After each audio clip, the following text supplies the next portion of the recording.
Պարոն Ավետիսյան, ձեր հարցը քաղաքական է եւ ֆինանսների նախարարի երևի ուղղելուց առաջ ավելի ճիշտ կներ, օրինակ եթե դա ձեզ իրոք հետաքրքրում էր,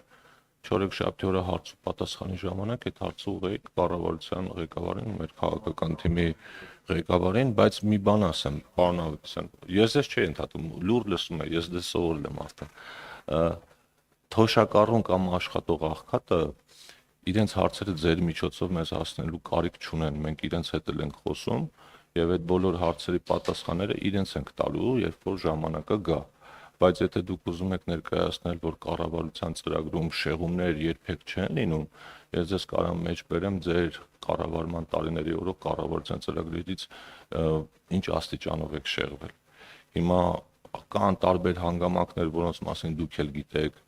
կան օրինակ տարբեր չնախածեցված ծախսեր, որոնք ֆորս մաժորային իրավիճակների հետևանքով առաջացել են, որոնք թույլ չեն տվել, որ մենք սոցիալական ուղղությամբ որոշ ծախսեր կատարենք, բայց ներկայացնել այնպես, որ աշխատող աղքատների, թոշակառուների մեր բնակչության մասին մենք չգիտենք, դուք պիտի գաք